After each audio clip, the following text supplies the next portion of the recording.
handloom, and hence I'm still ready to wait for slightly imperfect artists. Okay. And the issue was also quality. So if the artisan has to produce that quality, probably they spend more time, more efforts. Now, that same problem has been slightly, or at least to a certain extent, solved by, again, it's not one individual part of the problem or one entrepreneur's problem, but how AI is enabling in this artisans, right? So more and more the artisans will have to see how they use AI or whoever it is, I think, to complement their, like it could be silk. I don't have a view of what are the design market wants.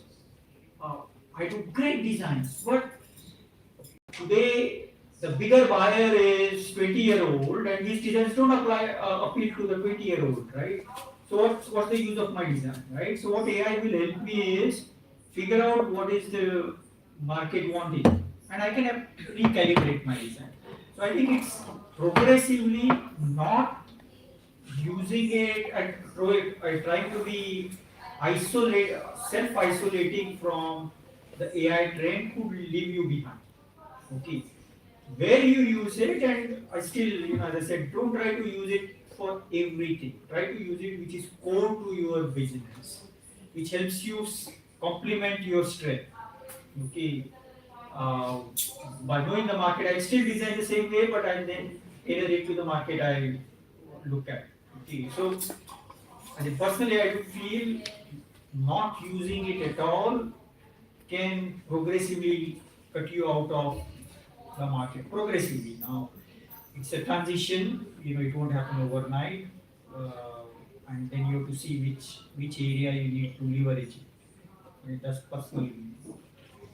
Subhash, to your question, I don't have sufficient data, but a little bit of understanding and experience is, uh, if we talk of artisans and especially in rural area, the trust factor is an important one. It's the initial experience or what we have gathered, and the first AI furious versus curious point, what she was mentioning, the bridge happens when we have been able to go through that local intermediary, as you were saying. In this case, the self-help groups or the collectives that are working with those individual women producers is where at least the first bridge happens. Second experience is also that it doesn't happen if we go with just very simple layer of AI literacy. We need to kind of tell them that okay, how is that it is going to help? Either it is for specifically selling your product, increasing your revenue, or increasing your profit, or increasing your product quality. So if you go with a specific AI literacy solution, is what there is a curiousness that generates. But if you say we'll just come and teach you how to use AI, we don't find that consistency. So I think that's the second point. Third, I think it's also the second question which is there here. I think role of multiple ecosystem players will be significant maybe over the next 2 to 3 years as I visualize, including the government. So for example, government has a lot of initiatives announced around AI skilling, etc., which is very useful AI literacy.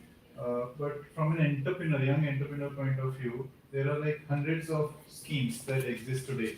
I took some name earlier, and how government can also facilitate some of these schemes to become AI native. So if I am a young woman in some interior part, instead of just knowing that okay how this PM Swanidhi scheme, can the AI help proactively in terms of navigating that entire PM Swanidhi is what would generate more interest amongst those artisans, if that is what is the relevant scheme. Similarly, I love the work that institution called Karya is doing. If some of you may have heard of that institution, what they are focusing is local data intelligence, and that is what is the future, I believe, because I want to know about how the local data is getting generated and helping me to kind of benefit. Similarly, there is an initiative that we are working with one of our other institution partner called Head AI Foundation called Gen AI. So Gen AI is setting up of those centers across those rural segments where how can I access and benefit out of it. So multiple stakeholders will have to play, ecosystem players will have to play a role. But I don't know what's the right answer to your question, but these are some of the learnings we have to take. Sivash? Yes. Salman. I have a question for those in the room. As we're talking here about fitting AI to bespoke needs rather than a kind of a general application, I'm wondering, particularly for artisans, how is AI affecting the creative process? And is that a part of the process that should be ring fenced? For example, if you, sir, you were talking about maybe a rug maker or a weaver trying to understand what is the market looking for. If you're putting your own designs, feeding it into some AI machine to see, does this match what people are looking for? That's your creative property, it's your intellectual property. Where do you draw the lines here? If you're feeding stuff into AI, then it becomes part of the large language model, and then maybe it gets spit out somewhere else when someone says, give me some ideas for how to do creative rugs. So what does it do to creativity if you're trying to talk with AI about, is my design cool enough? Slash the question on GI. Can I just take that? So I think it's very, I also noticed that in many domains, not just in artistic domains, but even in technology domains, we are part of a few of these founder communities.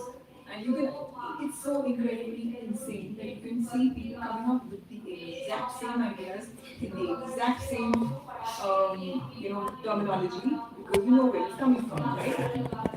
But you can also, I mean, in general, technology, right? I mean, you take Instagram, for example.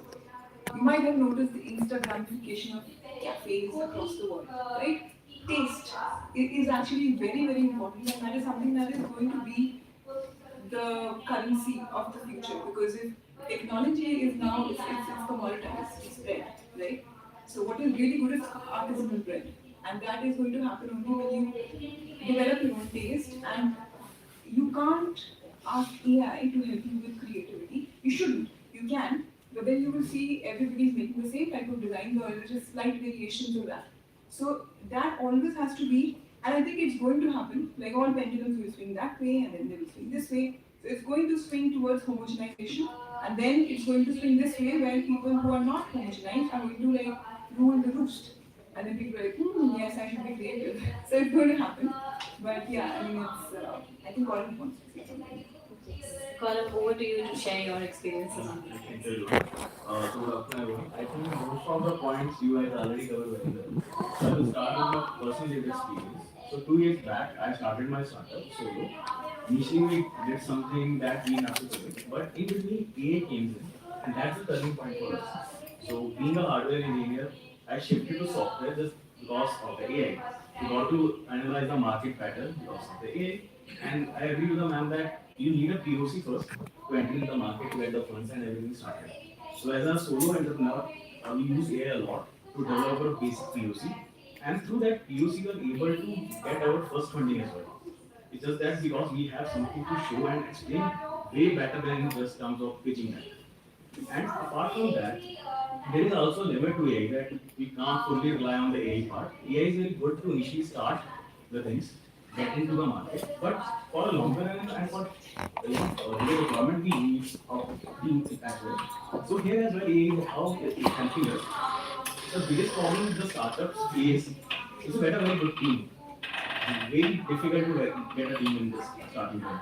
So we built a solution by our own to get the funding, showcase the thing, and through the POC we are able to communicate with our team members and interns that this is what exactly we are building and this is our vision is. So they are more aligned towards our idea and start getting working with us.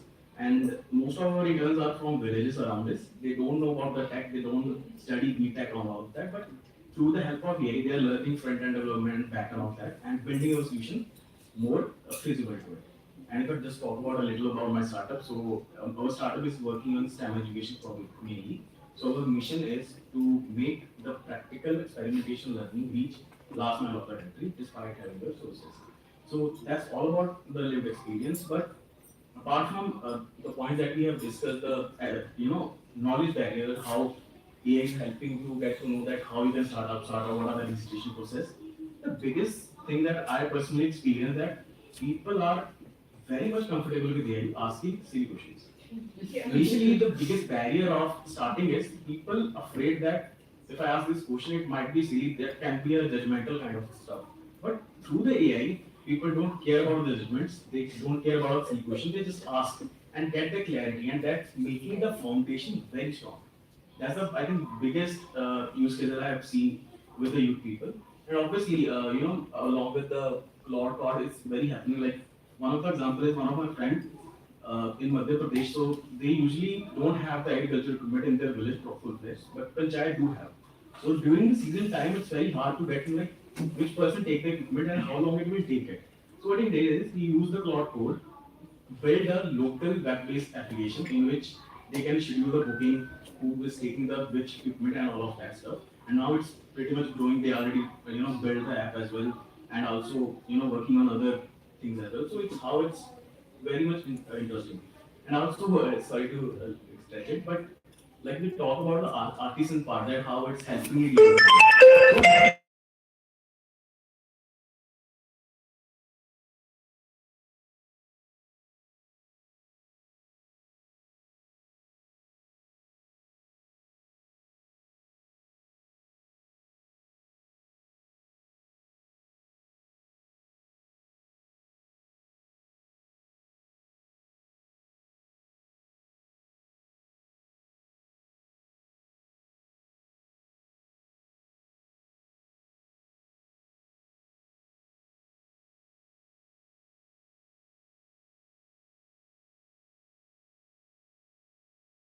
So before addressing to that, I want to say something that when we talk about the last mile and the rural area, no, that word and the need for the rural area and the last mile varies across the country.